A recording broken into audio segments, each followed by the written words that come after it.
ਬੱਚਿਓ ਅੱਜ ਦੀ BA third semester ਦੀ virtual class 'ਚ ਤੁਹਾਡਾ ਸਵਾਗਤ ਹੈ।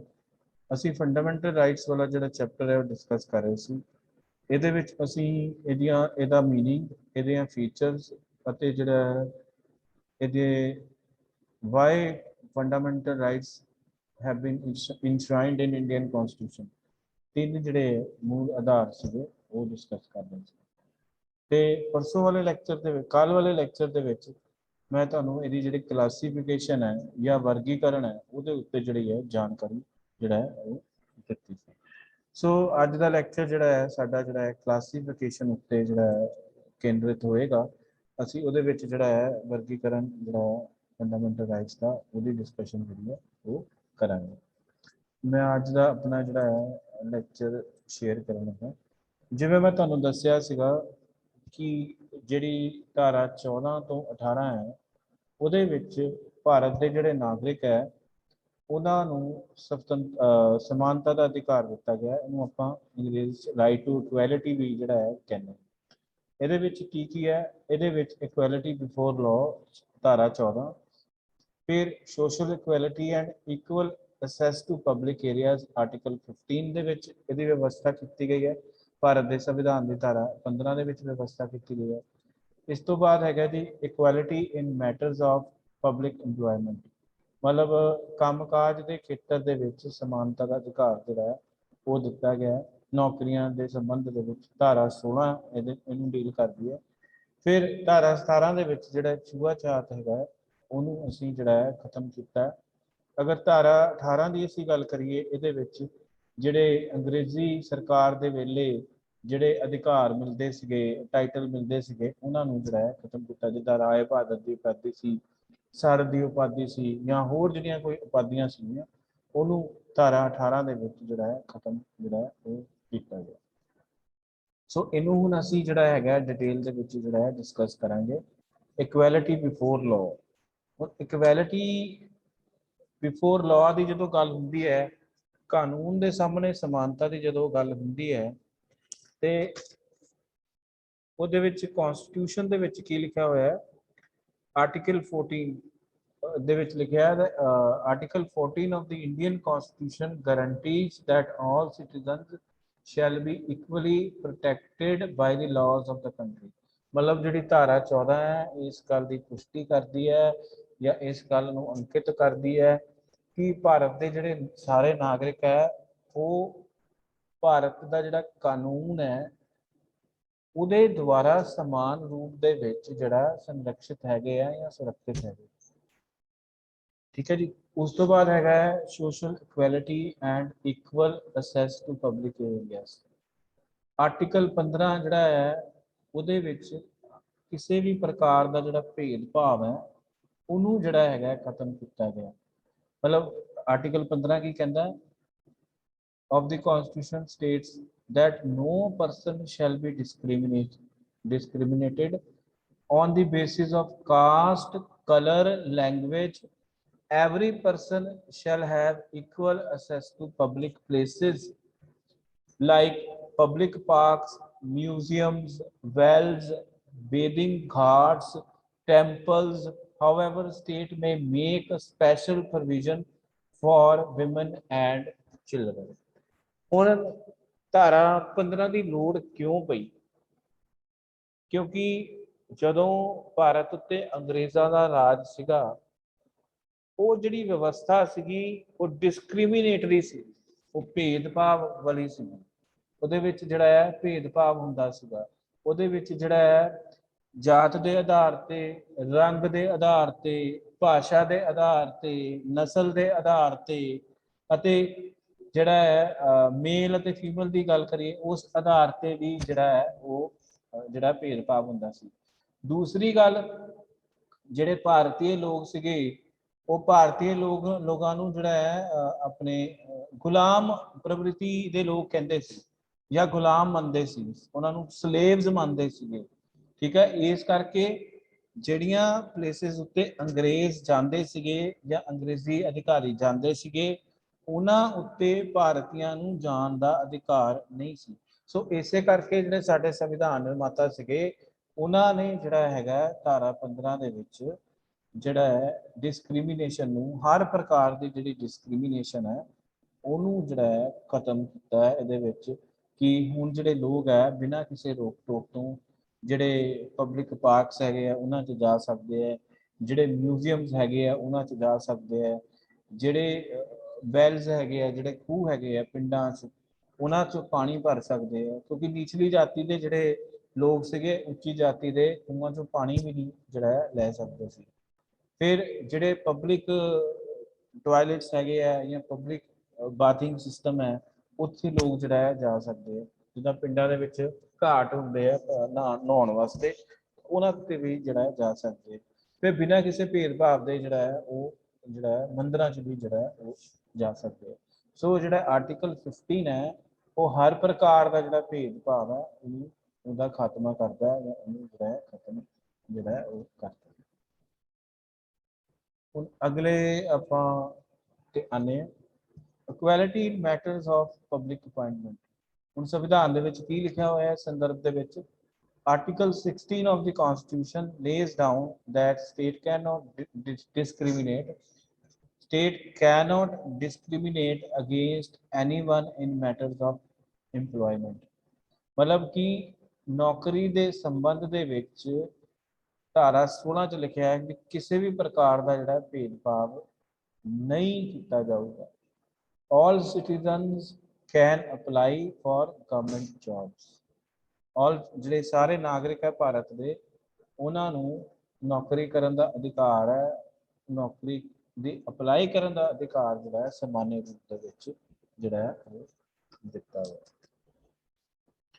ਹੁਣ ਇਹਦੇ ਵਿੱਚ ਜਦੋਂ ਅਸੀਂ ਇਹਦੀ ਗੱਲ ਕਰਦੇ ਹਾਂ ਇਕੁਐਲਿਟੀ ਬਿਫੋਰ ਲਾਅ ਦੀ ਗੱਲ ਕਰਦੇ ਹਾਂ, ਫਿਰ ਜਿਹੜੀ ਧਾਰਾ 17 ਹੈ ਪਹਿਲੇ ਕੰਪਲੀਟ ਕਰ ਲਈਏ, ਫਿਰ ਮੈਂ ਇਹਦੇ ਨਾਲ ਜਿਹੜੀਆਂ ਜੁੜੀਆਂ ਹੋਈਆਂ ਜਿਹੜੇ ਅਪਵਾਦ ਹੈ ਉਹਨਾਂ ਦੀ ਗੱਲ ਜਿਹੜੀ ਹੈ ਮੈਂ ਕਰੂੰਗਾ ਇਸ ਧਾਰਾ ਦੇ ਨਾਲ। ਆਰਟੀਕਲ ਜਿਹੜਾ 17 ਹੈਗਾ ਹੈ of the constitution ਅਬੋਲਿਸ਼ਸ the practice of ਅਨਟਚੇਬਿਲਿਟੀ। ਜਿਹੜੀ ਛੂਆ-ਛਾਤ ਦੀ ਸਮੱਸਿਆ ਹੈ ਉਹਨੂੰ ਧਾਰਾ 17 ਜਿਹੜਾ ਹੈ ਦੂਰ ਕਰਦੀ ਹੈ। Untouchability is offence anyone doing is punishable. ਮਤਲਬ ਕਿ ਅਗਰ ਤੁਸੀਂ ਛੂਆ-ਛਾਤ ਕਿਸੇ ਨਾਲ ਕਰਦੇ ਹੋ ਇਹ ਇੱਕ offense ਹੈ, ਇਹਦੇ ਲਈ ਤੁਹਾਨੂੰ ਕਾਨੂੰਨੀ ਰੂਪ ਦੇ ਵਿੱਚ ਜਿਹੜੀ ਹੈ ਸਜ਼ਾ ਹੋ ਸਕਦੀ ਹੈ। ਫਿਰ ਜਿੱਦਾਂ ਧਾਰਾ 18 ਦੇ ਵਿੱਚ ਸੰਵਿਧਾਨ ਦੇ ਵਿੱਚ ਜਿਹੜਾ ਹੈ ਜਿਹੜੇ ਵੀ ਟਾਈਟਲਸ ਅੰਗਰੇਜ਼ੀ ਸਰਕਾਰ ਦਿੰਦੀ ਸੀ ਉਹਨੂੰ ਜਿਹੜਾ ਅਬੋਲਿਸ਼ ਕੀਤਾ ਗਿਆ। ਸੋ ਇਸ ਧਾਰਾ ਦੇ ਨਾਲ ਜਿਹੜੇ ਸਮਾਨਤਾ ਦੀ ਧਾਰਾ ਹੈ ਜਿਹੜੀ 14 ਤੋਂ 18 ਦੇ ਵਿੱਚ ਜਿਹੜਾ ਲੋਕਾਂ ਨੂੰ ਸਮਾਨਤਾ ਦਾ ਅਧਿਕਾਰ ਦਿੱਤਾ ਗਿਆ ਹੈ, ਇਹਦੇ ਨਾਲ ਸੰਬੰਧਿਤ ਅਪਵਾਦ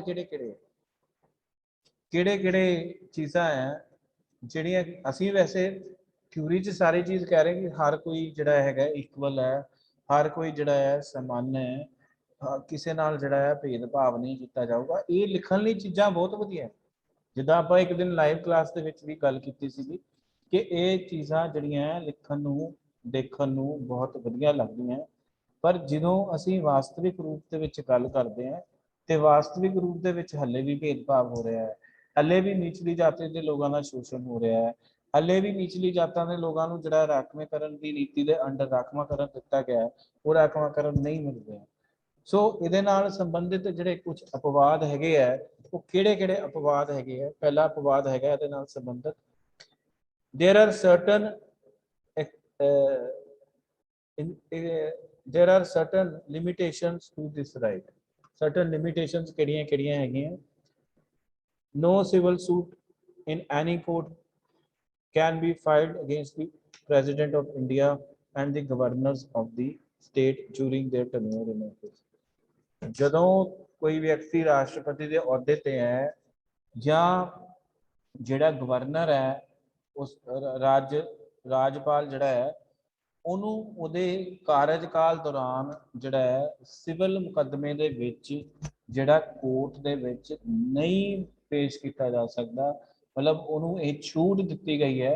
ਮਤਲਬ ਫਿਰ ਇਕੁਐਲਿਟੀ ਆਫ ਲਾਅ ਕਿੱਦਾਂ ਹੋਈ? ਇਕੁਐਲਿਟੀ ਆਫ ਲਾਅ ਦਾ ਮਤਲਬ ਇਹ ਹੈ ਨਾ ਕਿ ਜਿਹੜਾ ਹਰ ਨਾਗਰਿਕ ਹੈਗਾ ਹੈ ਉਹ ਜਿਹੜਾ ਹੈਗਾ ਉਹਨੂੰ ਸਾਰਾ ਅਸੈਸ ਜਿਹੜਾ ਹੈ ਦਿੱਤਾ ਗਿਆ ਹੈ, ਇਕੁਐਲਿਟੀ ਦਾ ਸਮਾਨਤਾ ਦਾ ਅਸੈਸ ਜਿਹੜਾ ਹੈ ਉਹ ਦਿੱਤਾ ਗਿਆ।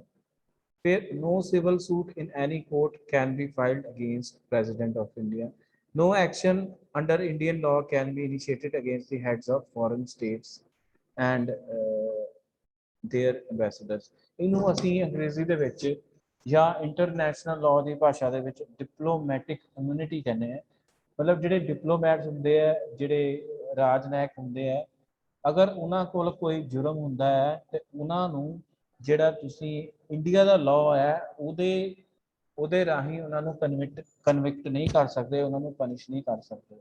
ਹਾਂ, ਜ਼ਿਆਦਾ ਤੁਸੀਂ ਇਹ ਕਰ ਸਕਦੇ ਹੈ ਕਿ ਉਹਨਾਂ ਨੂੰ ਜਿਹੜਾ ਉਹਨਾਂ ਦੀ ਸਰਕਾਰ ਦੇ ਹਵਾਲੇ ਸੌਂਪ ਦਿੱਤਾ ਜਾਂਦਾ ਹੈ, ਭੇਜ ਦਿੱਤਾ ਜਾਂਦਾ ਵਾਪਸ।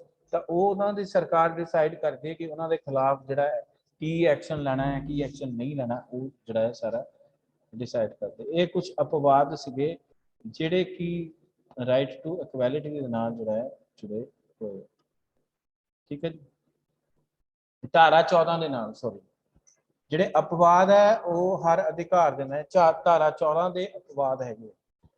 ਫਿਰ ਅਗਰ ਅਸੀਂ ਧਾਰਾ 15 ਦੀ ਗੱਲ ਕਰੀਏ, ਧਾਰਾ 15 ਦੇ ਨਾਲ ਵੀ ਕੁਝ ਜਿਹੜੇ ਆ ਅਪਵਾਦ ਜਿਹੜੇ ਆ ਉਹ ਜੁੜੇ ਹੋਏ। ਠੀਕ ਹੈ, ਧਾਰਾ 15 ਦੇ ਨਾਲ ਕਿਹੜੇ ਕਿਹੜੇ ਅਪਵਾਦ ਜੁੜੇ ਹੋਏ ਆ? The right has two limitations. The state can make special provisions for the welfare of women and children. To make special provisions for women and children in the long term and the wider interests of the society. ਮਤਲਬ ਕਿ ਜਿਹੜਾ ਰਾਜ ਹੈ ਉਹ ਮਹਿਲਾਵਾਂ ਵਾਸਤੇ ਅਤੇ ਬੱਚਿਆਂ ਵਾਸਤੇ ਜਿਹੜਾ ਹੈ ਸੰਵਿਧਾਨ ਦੇ ਵਿੱਚ ਸਪੈਸ਼ਲ ਜਿਹੜੀਆਂ ਵਿਵਸਥਾਵਾਂ ਕਰ ਸਕਦਾ ਹੈ ਤਾਂ ਕਿ ਉਹਦੇ ਨਾਲ ਜਿਹੜਾ ਸਮਾਜ ਦਾ ਜਿਹੜਾ ਓਵਰਆਲ ਜਿਹੜੀ ਹੈ ਡਿਵੈਲਪਮੈਂਟ ਹੋ ਸਕੇ। ਅਗਰ ਸਾਡੀਆਂ ਔਰਤਾਂ ਅਤੇ ਬੱਚੇ ਜਿਹੜੇ ਹੈ ਜਿਹੜੇ ਪਿੱਛੇ ਰਹਿ ਜਾਣਗੇ, ਉਹਨਾਂ ਦਾ ਵਿਕਾਸ ਨਹੀਂ ਹੋਏਗਾ ਤੇ ਪੂਰੇ ਸਮਾਜ ਦਾ ਜਿਹੜਾ ਹੈ ਉਹ ਵਿਕਾਸ ਜਿਹੜਾ ਹੈ ਉਹ ਨਹੀਂ ਹੋ ਸਕਦਾ। ਦੂਸਰੀ ਲਿਮਿਟੇਸ਼ਨ ਕਿਹੜੀ ਹੈਗੀ ਹੈ? The state can make special provision for the advancement of socially and educationally backward classes of citizens or for the scheduled caste and scheduled tribes. This provision was in the original constitution, but this provision was made by First Amendment to the Constitution. ਜਿਹੜੇ socially ਜਾਂ ਐਜੂਕੇਸ਼ਨਲੀ ਰੂਪ ਦੇ ਵਿੱਚ backward ਰਹਿ ਗਏ, ਉਹਨਾਂ ਲਈ ਜਿਹੜਾ ਹੈ ਸੰਵਿਧਾਨ ਦੇ ਵਿੱਚ ਪਹਿਲਾ ਜਿਹੜਾ ਸੰਵਿਧਾਨਿਕ ਸੰਸ਼ੋਧਨ ਹੋਇਆ ਸੀ ਉਹਦੇ ਰਾਹੀਂ ਜਿਹੜਾ ਹੈ ਇਹ ਵਿਵਸਥਾ ਜਿਹੜੀ ਹੈ ਕੀਤੀ ਗਈ ਹੈ ਕਿ ਜਿਹੜੇ ਡਾਊਨ ਟ੍ਰੋਡਨ ਹੈਗੇ ਹੈ, ਜਿਹੜੇ ਨੀਚਲੀਆਂ ਜਾਤੀਆਂ ਦੇ ਲੋਕ ਹੈ, ਉਹਨਾਂ ਨੂੰ ਜਿਹੜਾ ਹੈ ਉਹਨਾਂ ਨੂੰ ਸਮਾਨ ਰੂਪ ਦੇ ਵਿੱਚ ਸਮਾਜ ਵਿੱਚ ਸਮਾਨ ਰੂਪ ਦੇ ਵਿੱਚ ਸਮਾਨਤਾ ਪ੍ਰਦਾਨ ਕਰਨ ਲਈ ਇਹ ਚੀਜ਼ ਜਿਹੜੀ ਹੈ ਵਿਵਸਥਾ ਜਿਹੜੀ ਹੈ ਉਹ ਕੀਤੀ ਗਈ। ਉਸ ਤੋਂ ਬਾਅਦ equality of opportunity in matters of public employment, Article 60. Equality of opportunity in the matters of public employment, Article 16. ਜਿਹੜਾ Article 16 ਹੈਗਾ ਹੈ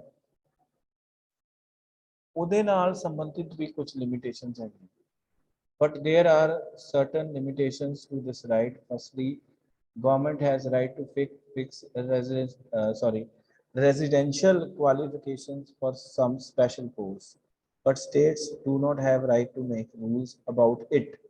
The central parliament has right so that it may determine the equal residential qualifications for the states.